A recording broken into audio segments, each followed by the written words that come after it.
Hello, darling. That's right. It's little old me, Elvira, Mistress of the Dark, here to invite you to join me for a little snack.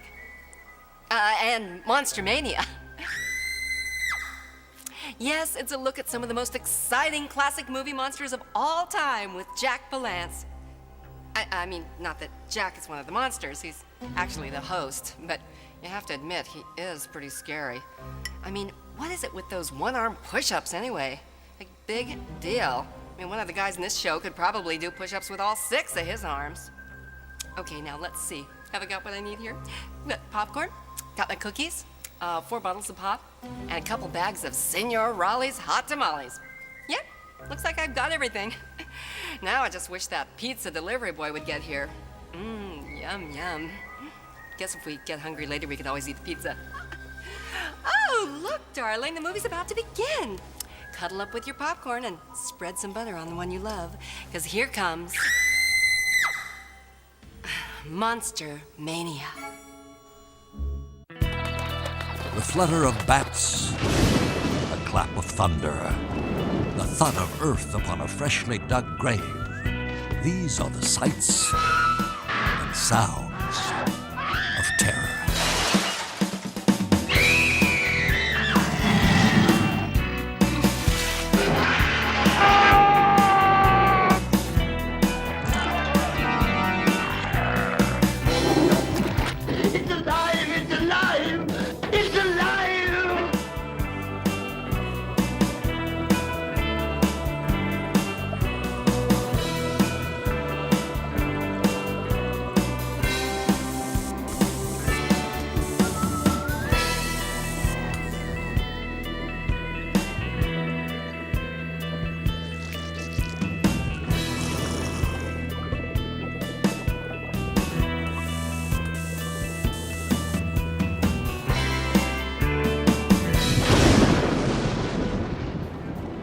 Dracula, Frankenstein, the Wolfman, Dr. Jekyll, and Mr. Hyde. For as long as we have been afraid of the dark, we have filled it with monsters. They have inspired countless books and plays, what some would call works of fiction. Yet it has only been in the past 100 years, through the miracle of motion pictures, that mankind has given a face to its fear. Ironically, it was Thomas Edison, one of the men responsible for inventing the movies, who created the screen's first genuine movie monster. Even before movies could talk, audiences had learned how to scream. Based on Mary Shelley's 19th century novel about a medical student who creates a living corpse, Frankenstein frightened early cinema audiences out of their seats.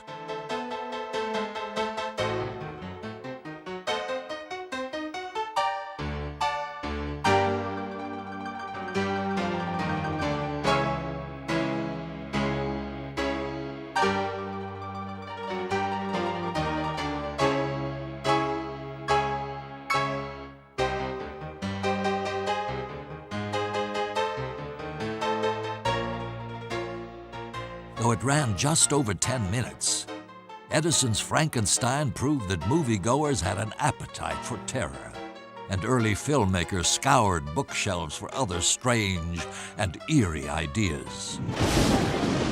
Perhaps the most popular of all the early screen monsters was Dr. Jekyll and Mr. Hyde.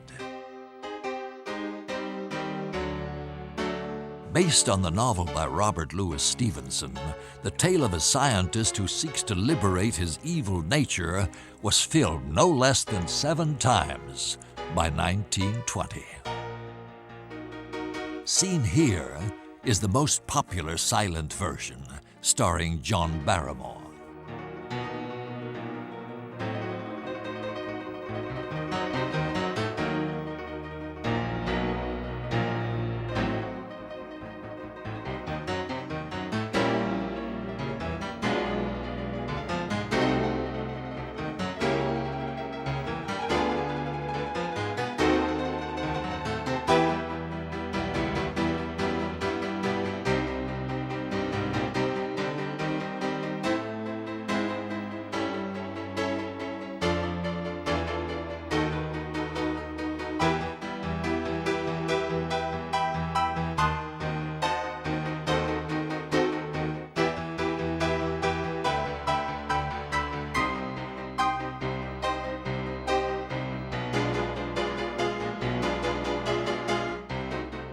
Famous for his dashing good looks and classic profile, Barrymore donned a skull cap, false teeth, and artificial fingers in order to transform kindly Dr. Jekyll into the personification of evil.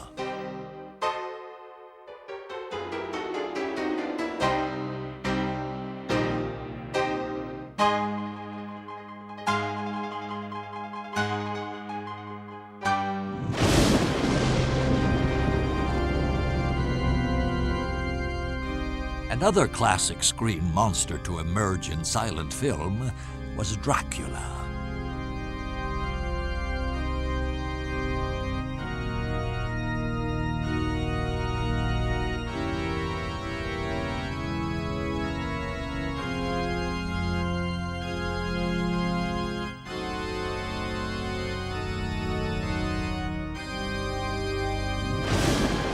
Produced in Germany in 1922, Nosferatu offered this thinly veiled version of Bram Stoker's blood-sucking Count.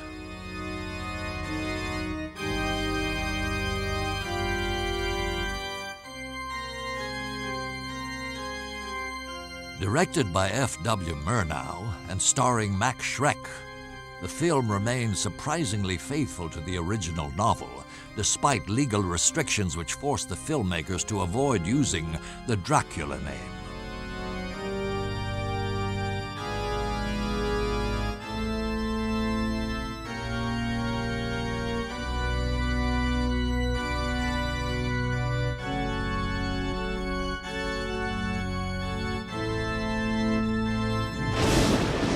More rodent than Romeo, Shrek's screen vampire offered a disturbing characterization, devoid of humanity or pathos.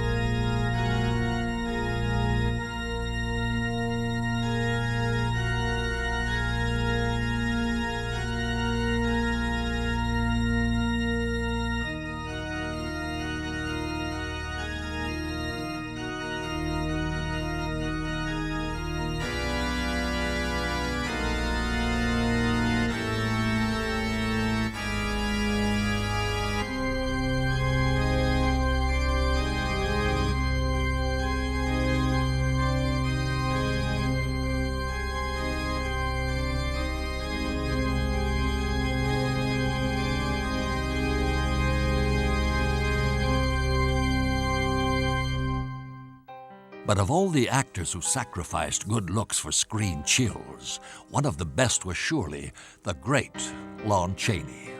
Famous for creating elaborate and often painful makeups, Chaney specialized in playing grotesque and macabre figures. Dubbed the Man of 1,000 Faces, Chaney played everything from scar-faced gangsters to deformed cripples. But one of his greatest roles was the Hunchback of Notre Dame.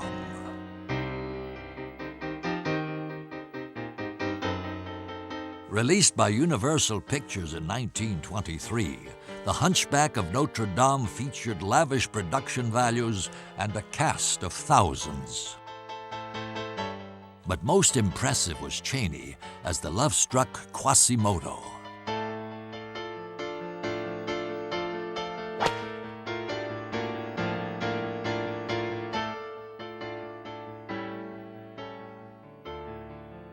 Although leather harnesses restricted his movement and he sweated beneath pounds of makeup, Chaney imbued his deformed bell ringer with a complexity of character not seen in earlier screen monsters.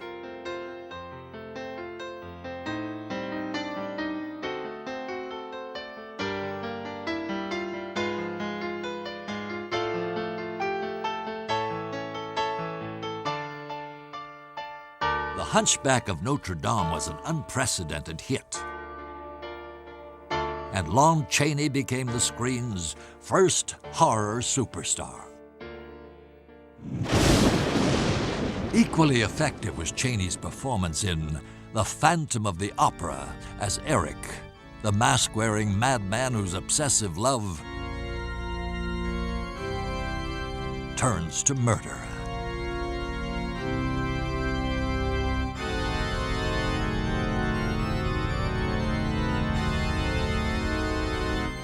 Chaney's famous unmasking scene created one of the great screen moments and revealed one of the great screen monsters of all time.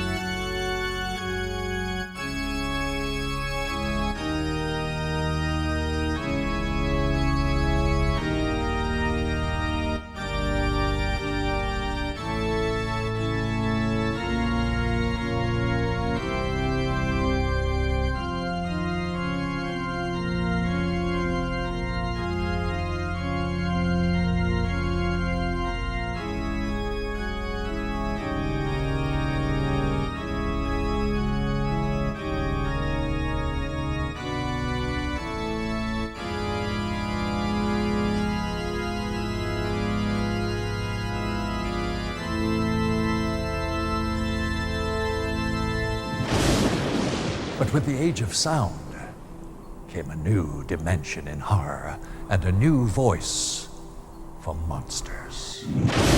I am Dracula. Starring the Hungarian-born Bela Lugosi as the undead aristocrat, Universal Pictures presented Dracula as their first all-talking supernatural thriller. A moment ago, I stumbled upon a most amazing phenomenon. Something so incredible, I mistrust my own judgment. Look. This is Dracula, the original terrifying story of a maniac and a man who lived after death, lived on human blood, took the form of a vampire bat, and lured innocent girls to a fate truly worse than death. Dracula? Oh, what's he done to you, dearie? Tell me. He came to me. He opened a vein in his arm, and he made me drink. Unlike Max Schreck's more gothic interpretation, Lugosi's Dracula offered sex appeal and a dash of continental charm. It didn't hurt that Lugosi had created the role on Broadway and had been born and raised in the real-life shadows of Transylvania. Released on Valentine's Day 1931, Dracula was billed as the strangest love story ever told and quickly became a box office success. Wasting no time, Universal announced plans to feature Lugosi in yet another gothic horror role as the monster in Frankenstein. But after Bela balked at a part which required no dialogue, the project's new director, James Whale, scouted around for a suitable replacement. Who he found was a 43-year-old actor named Boris Karloff. It's alive! It's alive! It's alive! This is the story you've heard about, talked about, the spine-tingling, blood-chilling story that stuns your emotions. Frankenstein. Don't touch that! With imagery inspired by German expressionist films like The Cabinet of Dr. Caligari and The Golem, Frankenstein offered spectacular visuals and genuine thrills. Frankenstein was an even bigger success than Dracula, and out of the ashes of the film's fiery climax, the Universal monster movie was born. In rapid succession came other classic creatures like the Mummy. Is it dead or alive? You'll feel the awful, creeping, crawling terror that brings a scream to your lips. The Invisible Man, and the Werewolf. There was even Dracula! He's come back! Dracula's daughter, Do you like jewels, Lily? This is very old and very beautiful. Please don't come any closer. Frankenstein's bride and his son. The success of these Universal monsters inspired rival studios to keep up.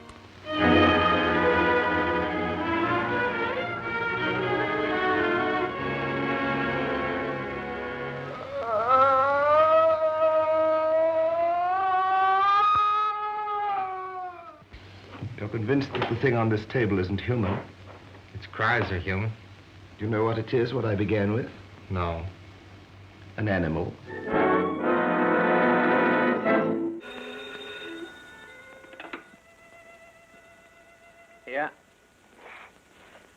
Yeah, this is Peter Lorre speaking. I couldn't resist the temptation to call you. I just read of your new picture that you're to make. Oh, that's very nice of you. Thanks for your interest. What character are you going to play in? Oh, it's the most unusual story. You know, it's a great love drama. I am to be a half-mad scientist. I, a poor peasant, have conquered science. Why can't I conquer love?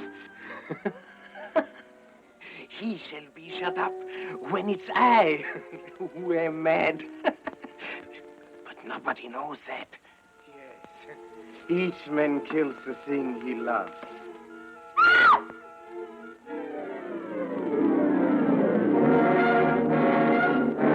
Paramount Pictures offered a lavish remake of Dr. Jekyll and Mr. Hyde. Starring Frederick March, it became the first horror film to earn an Academy Award for the year's Best Actor. Dr. Jekyll, seeking man's salvation in the taboos of the unnatural, finding Mr. Hyde.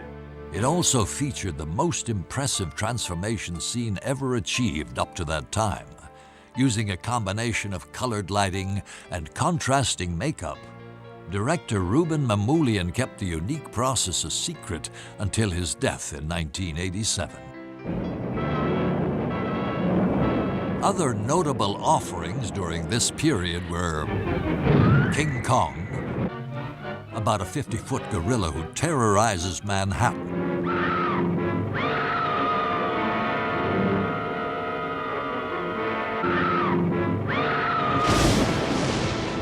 Dr. Cyclops, as a mad scientist who shrinks his victims to microscopic size. What are you going to do? As you and your fellows develop toward normal size, you will again interfere with my work. And that is something which I cannot permit.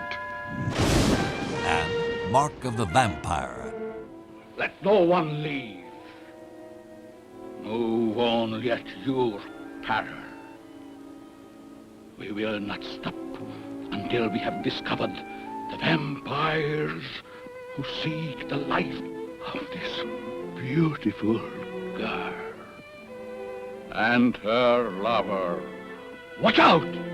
They may be hovering over you, or you, or you! With Bela Lugosi as a counterfeit vampire in an atmospheric murder mystery. You shall be judges of this eerie conspiracy. But by the end of the 1930s, the Second World War was raging. Adolf Hitler was terrorizing Europe, and adult audiences felt that make-believe monsters were little more than child's play. Pentagram, Wolfbane. Oh, I'm sick of the whole thing. I'm gonna get out of here. Whoever is bitten by a werewolf and lives becomes a werewolf himself.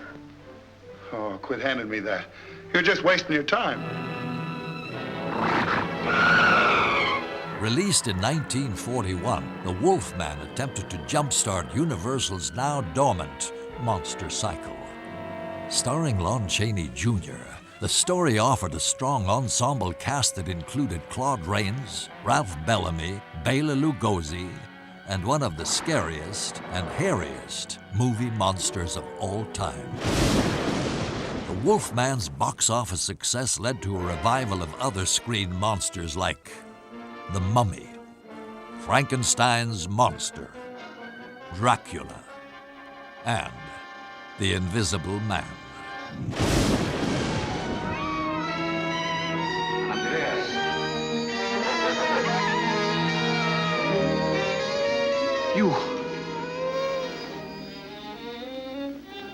You have no power over me.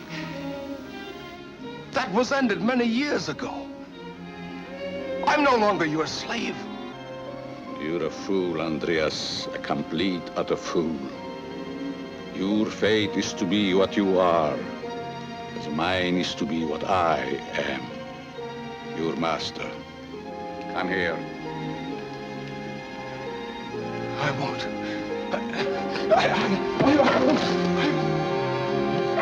Look at me, Andreas.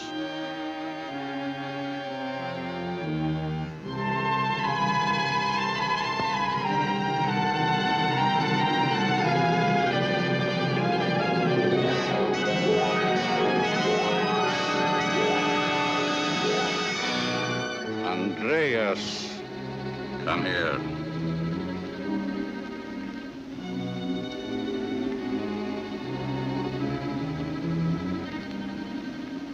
Master, you have come back.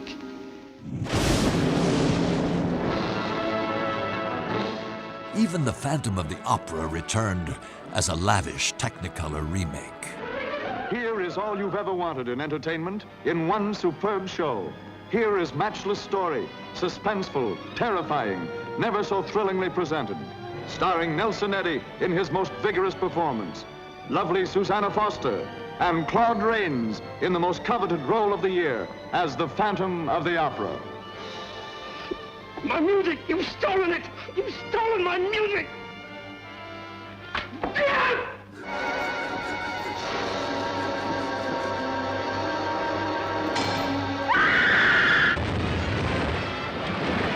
But when Universal resorted to combining their classic monsters in a series of low-budget thrillers, it seemed audiences and the monsters were getting a little tired.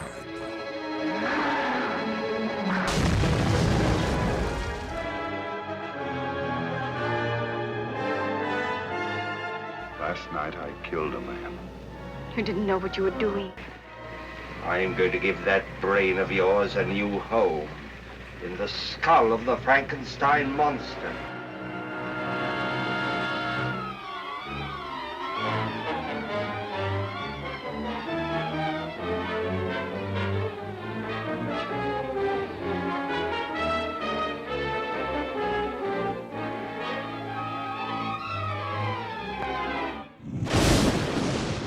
As if trying to squeeze the last chills out of their classic creatures, Universal teamed them again, this time with resident screen clowns Bud Abbott and Lou Costello. Count Dracula sleeps in this coffin, but rises every night at sunset. Chick is right. This is awful silly stuff. Intended as a spoof of the 1930s horror films, Abbott and Costello Meet Frankenstein provided a fitting last hurrah.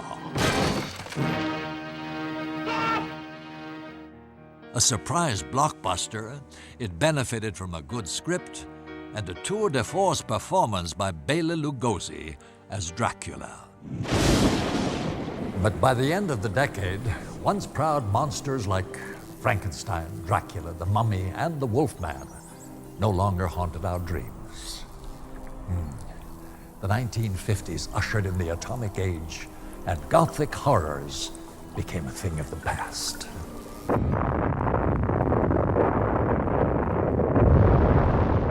With new technology came new terrors. Aliens and robots upstaged their Gothic brethren. There were strange men from Planet X. Invaders from Mars. Invaders from Mars. Weird, fantastic beings of a superintelligence, capturing humans at will for their own sinister purposes. Monsters now had names like The Thing,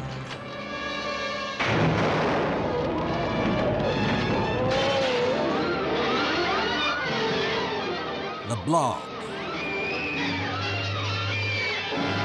and It. What was it? Where did it come from? Yes, it came from outer space. There were giant prehistoric beasts.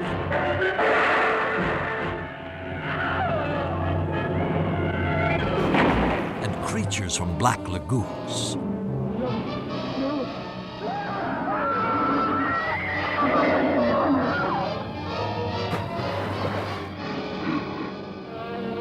There were giant insects, giant people. The colossal man is loose in Los Angeles. And even giant brains. This could be the beginning of the end for the human race. In the paranoid period of the Cold War 50s, monsters usually came from other worlds and often attacked from within. Listen to me. Please, listen. If you don't, if you won't, if you fail to understand, then the same incredible terror that's menacing me will strike at you!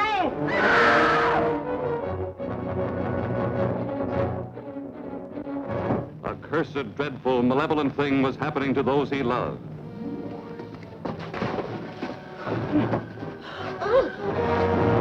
Miles, where do they come from? I don't know. Suddenly, while you're asleep, they'll absorb your minds, your memories. I don't want any part of it. You're forgetting something, Miles. What's that? You have no choice. Already! You're next! But although films like Invasion of the Body Snatchers offered genuine thrills, science fiction monsters of the 1950s were often more lowbrow than high-tech. Fortunately, lovers of classic movie monsters were about to get a treat in the form of yet another marvel of the atomic age: television.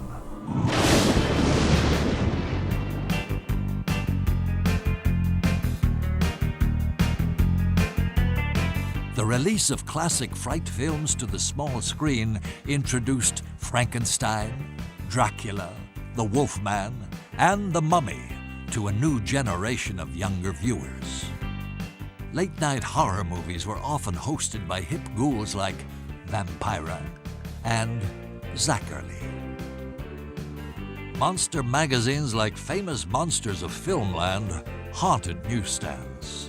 And stars like Boris Karloff, Lon Chaney Jr., and Bela Lugosi could once again bask in the moonlight. The one, the only, king of monsters. Boris Karloff as Frankenstein, 1970, carrying on the hideous experiments of his infamous ancestor. This gets you some eyes. To unleash a horror beyond all imagination.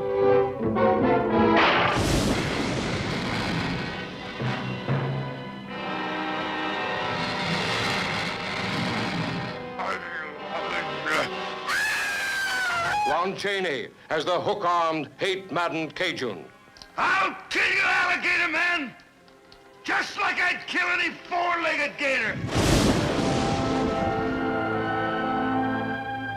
You will be soon as big as a giant. Or, like all the others, dead. Drive-in audiences flocked to see teenage Frankensteins and teenage werewolves. And a British film company named Hammer revived the classic monster characters with a vengeance. With the release of The Curse of Frankenstein in 1957, a whole new era in screen monsters was born.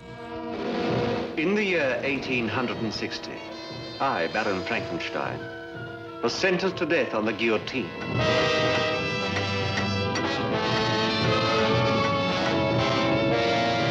Why? Why had the world condemned me? Because I was the first man to create another living being. Directed by Terence Fisher, it starred Peter Cushing and Christopher Lee. Although the story owed more to Mary Shelley than James Whale, it stuck pretty close to traditional formulas.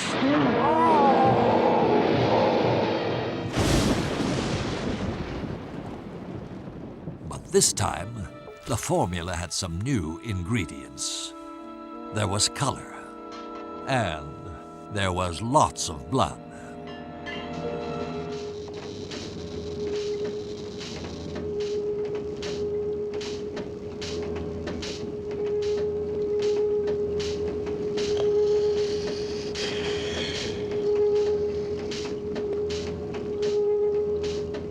Dr. Stein!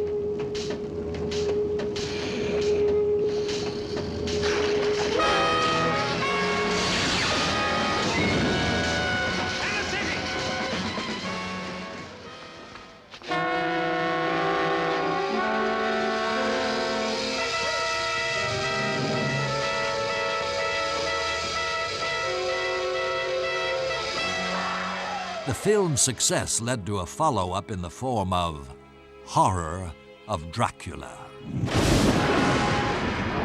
This is not Lucy, the sister you loved. It's only a shell, possessed and corrupted by the evil of Dracula. Oh, you must help me. You must. You're my only hope. You must. I'll help you. I promise. How do you destroy a fiend who has so far proven himself indestructible?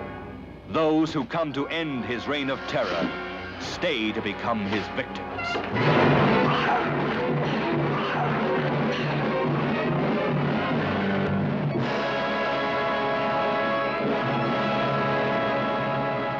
By now, Cushing and Lee were the new kings of horror. Hammer Films became a monster-making machine.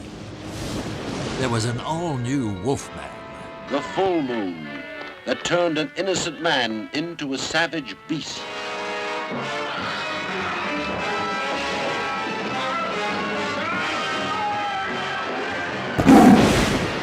A new Mummy. The Mummy, the living dead, bringing terror and death across 4,000 years. He who robs the graves of Egypt dies.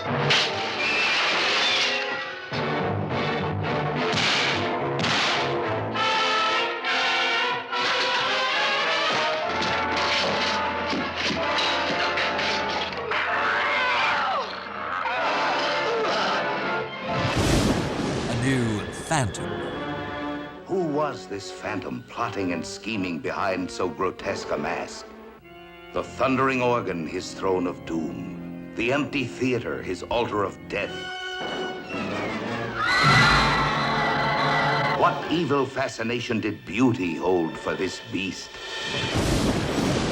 During the pop art period of the 1960s, Frankenstein's monster spawned a monster mash of merchandising. He did the mash. He did the monster mash. The monster mash. It was a graveyard smash. He did the mash. It caught on in a flash. He did the mash. He did the monster mash.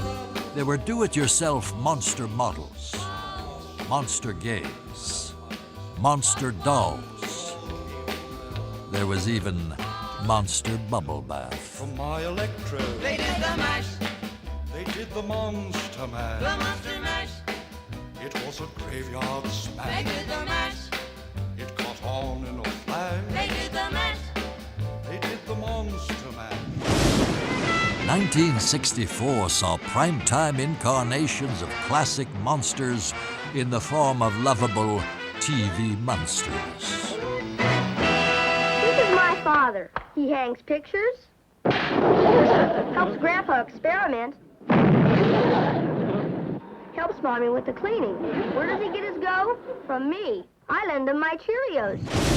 The Addams Family also offered a witch's brew of ghoulish charm. Once each week, the Addams Family open their home and invite you to join their Addams world. They're always cooking up something special. So drop in and see the Addams Family. For those who preferred their chills straight up, Vincent Price obliged. In big screen versions of Edgar Allan Poe tales like The House of Usher. You buried your own sister alive? I did. But she's dead now.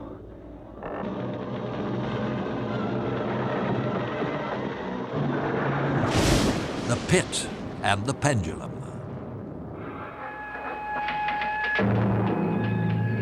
Do you know where you are, Bartholomew? You are about to enter hell. And the Mask of the Red Death. I want to help save your soul so you can join me in the glories of hell. No, never. Each man creates his own heaven, his own hell. Let me see your face. But for serious scares, audiences needed to look no further than Alfred Hitchcock, the master of suspense. And classic movie monsters couldn't hold a torch to realistic killers like Norman Bates.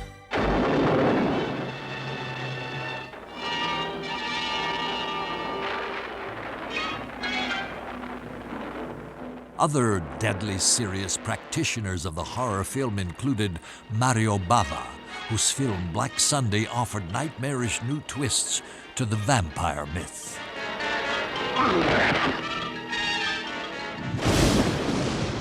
This is the latest disclosure in a report from National Civil Defense Headquarters in Washington. It has been established that persons who have recently died have been returning to life and committing acts of murder.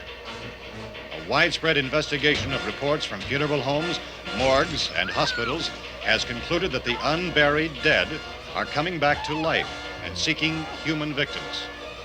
It's hard for us here to believe what we're reporting to you, but it does seem to be a fact.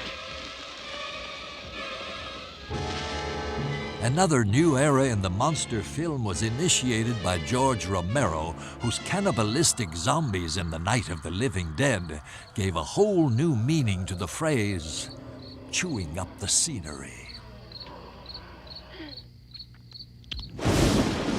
As the psychedelic 60s drew to a close, audiences seemed to have an inexhaustible appetite for screen violence. And the bloodier, the better. Monsters were no longer found in our dreams or inside ourselves, but all around us in the form of government conspiracies and ecological disasters. The last man on Earth always carries an automatic weapon. The last man on Earth is hunting.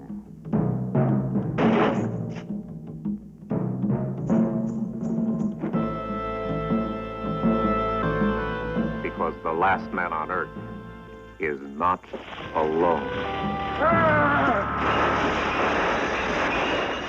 Films like The Omega Man, starring Charlton Heston, played upon the audience's growing mistrust of the establishment.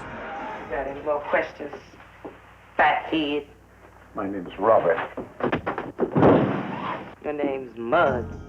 Its post-apocalyptic premise suggested that even vampires could exist in the modern age as the byproduct of deadly biological warfare. Somewhere between science and superstition, there is another world. The world of darkness. Warfare of a different kind was the subject of The Exorcist.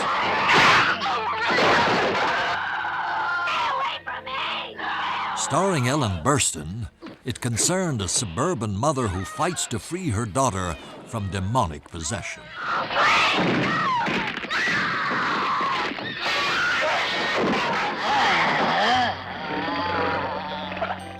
With groundbreaking makeup effects by the legendary Dick Smith and a startling performance by 13-year-old Linda Blair, The Exorcist caused a sensation, and audiences stood in line for hours waiting to be scared out of their wits.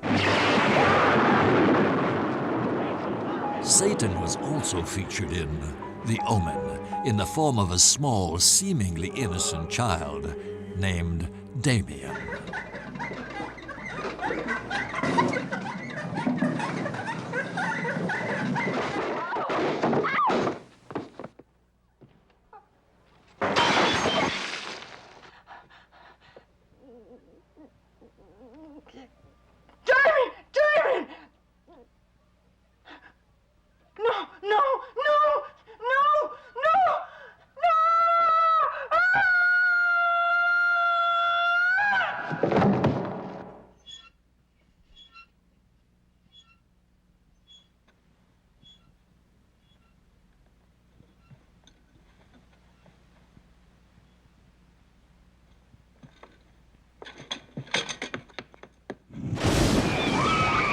monsters could now be found anywhere and everywhere. Where your nightmares end, Willard begins. They could be rodents. No, right! They could be dolls. Asylum, the prison of madness, where few enter and none return. They could come dressed as Santa Claus.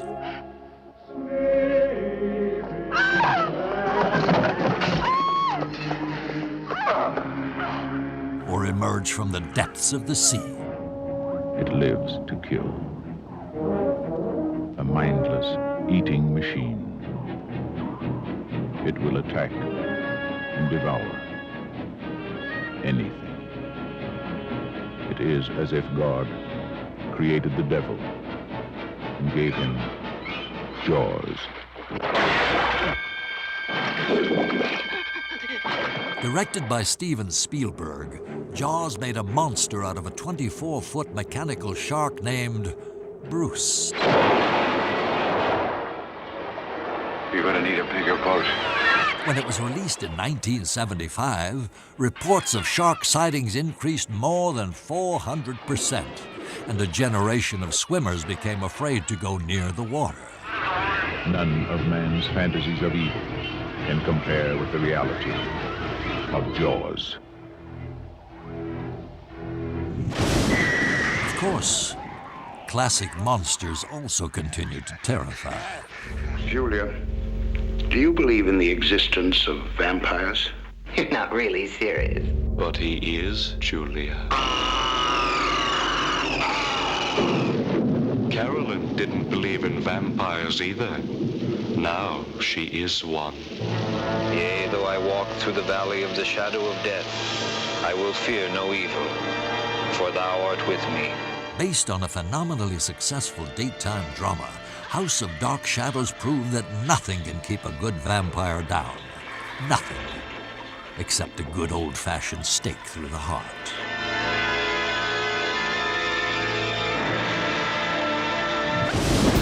Another variation on the classic vampire tale was Blackula, starring William Marshall as the undead count.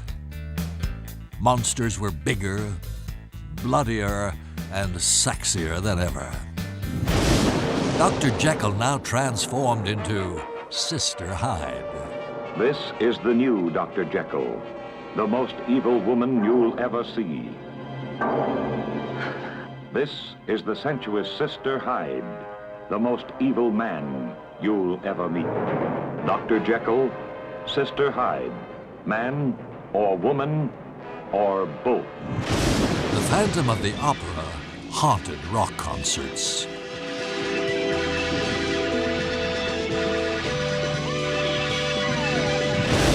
And Frankenstein was now X-rated, courtesy of Andy Warhol. Andy Warhol's Frankenstein is here. Kiss him. The goriest, sexiest, and wildest Frankenstein ever filmed. Let's get out of here. For God's sake, keep a grip on yourself, Janet. But it seems so unhealthy here. It's just a party, Janet. Well, I want to go. Well, we can't go anywhere till I get to a phone. Look, I'm cold, I'm wet, and I'm just plain scared. I'm here with nothing to worry about.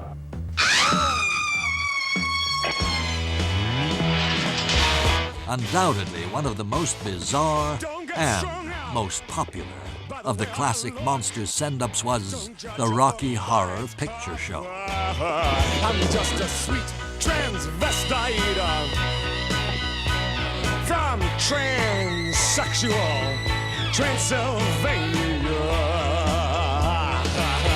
Starring Susan Sarandon, Barry Bostwick, and the irrepressible Tim Curry as Dr. Frank N.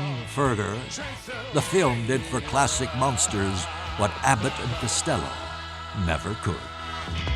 So, come up to the lab and see what's on the slab.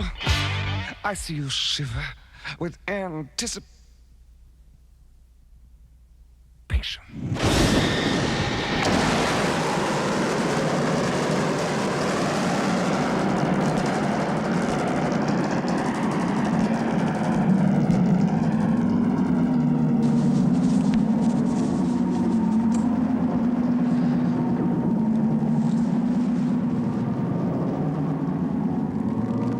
Rocky Horror Picture Show became a cult classic and continued to haunt midnight matinees for decades after its release.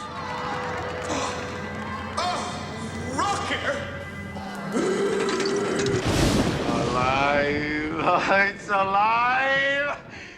It's alive!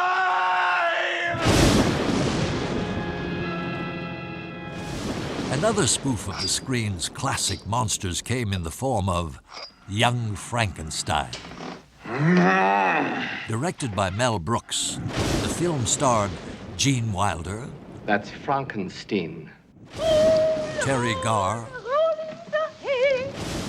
Cloris Leachman. I am Frau Blucher. Marty Feldman. Blucher! Gene Hackman. Cigars. Peter Boyle. Wow! And Madeline Kahn. If you're blue and you don't know where to go to, why don't you go where fashion sits?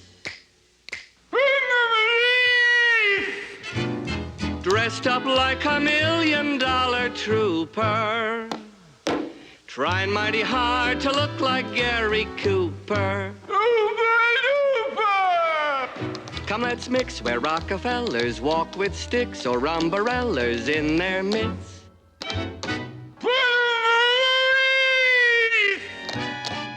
Played strictly for laughs, the film became one of the year's most electrifying hits.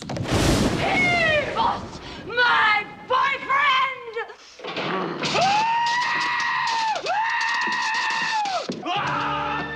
But as Frankenstein was being played for laughs, Dracula could still be played for thrills.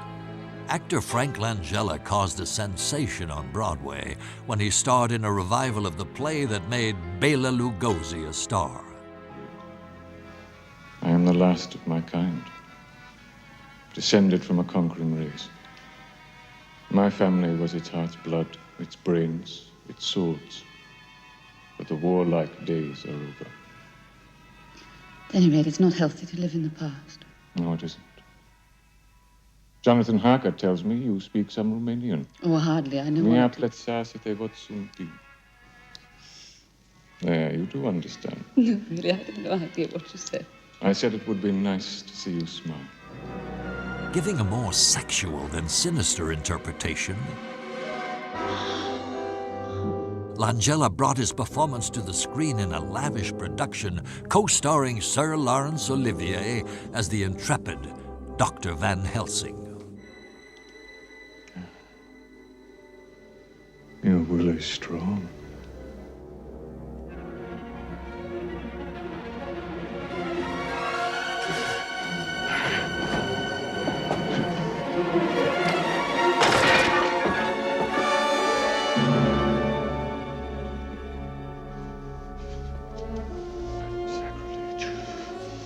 Sacrilege!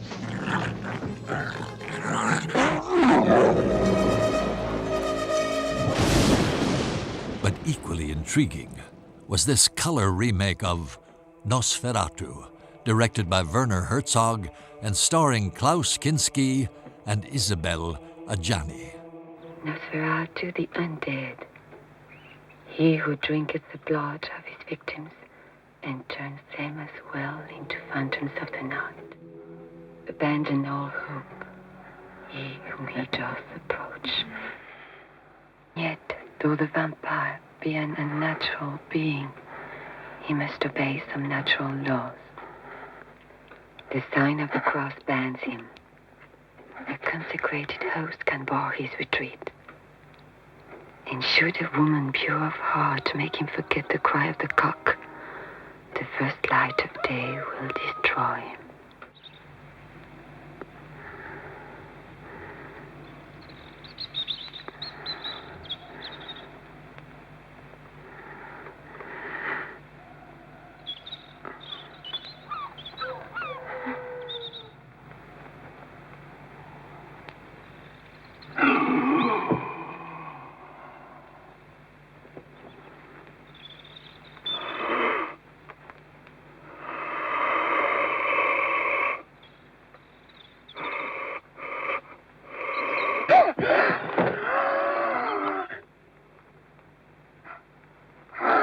But by the end of the decade, classic monsters were once again passé. The success of films like Star Wars and Close Encounters of the Third Kind had caused a boom in science fiction films, and now there were new, more technologically based creatures ready to leap from the screen. Alien, directed by Ridley Scott, offered a creature that was part animal, part machine, and 100% deadly.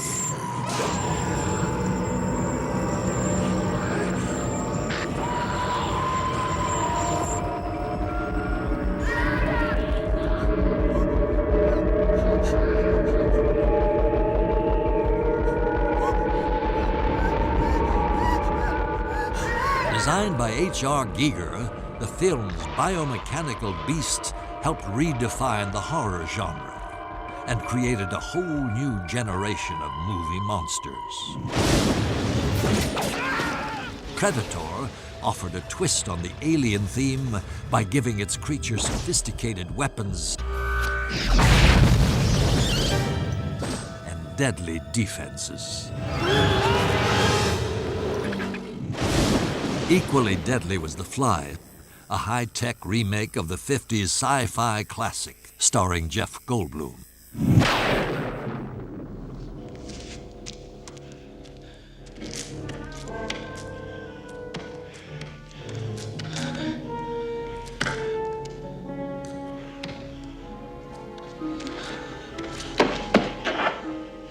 Help me.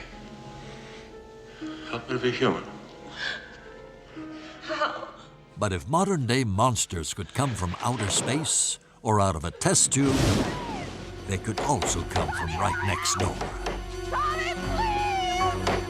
Like Psycho before it, Halloween offered more screams per minute than most any other monster movie.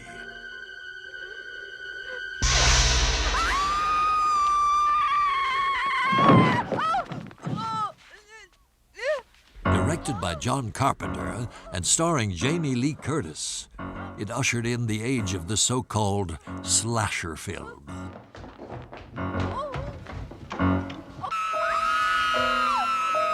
Throughout the 1980s, films like Friday the 13th and Nightmare on Elm Street picked up where Halloween left off. Modern-day monsters now had names like Jason and Freddy, and the success of these films gave rise to a new, more violent subgenre.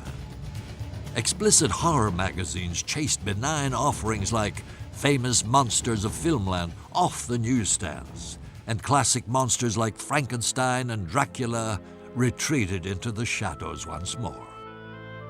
But not for long.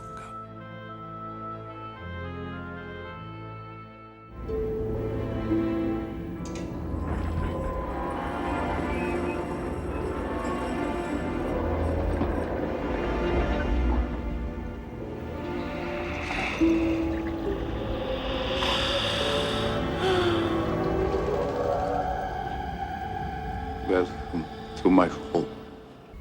Count Dracula. I am Dracula. And I bid you welcome, Mr. Harcourt, to my house. Come in. Produced and directed by Francis Ford Coppola, Bram Stoker's Dracula offered a stylish return to the atmospheric frights of the silent era. Take care how you cut yourself. It is more dangerous than you think.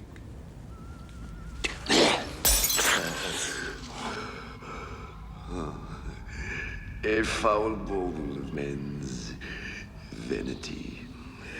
Perhaps you should grow a beard.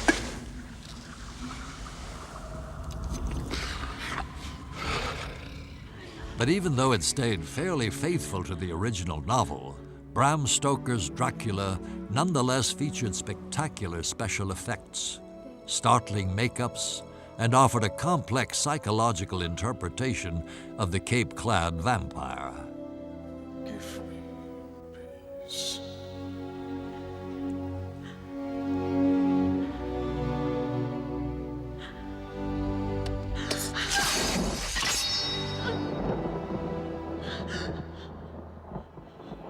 With its all-star cast and rich production values, Bram Stoker's Dracula became a hit with both critics and audiences. And during the next decade, Hollywood rushed to remake nearly all the classic creature films. Directed by Kenneth Branagh, Mary Shelley's Frankenstein attempted to prove that the box office lightning of Dracula could strike twice. And the monster, as played by Robert De Niro, was the most faithful of all previous screen interpretations. Wolf, starring Jack Nicholson and Michelle Pfeiffer, offered a contemporary treatment of the werewolf legend. And Mary Riley, starring Julia Roberts, provided a female perspective on Jekyll and Hyde. It seemed the classic monsters were once again back in style. They were on Broadway, on video, in theme parks, and even on postage stamps.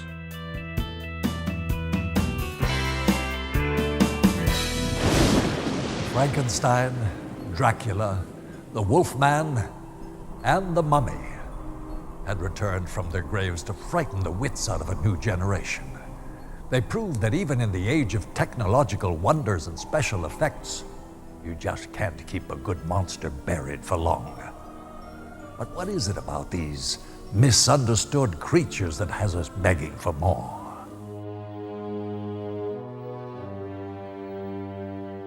Dracula preys upon our anxieties about sex, disease, and death.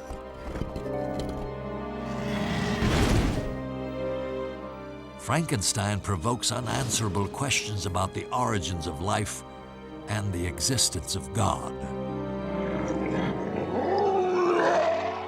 And the werewolf and Dr. Jekyll cause us to examine human nature's more violent side.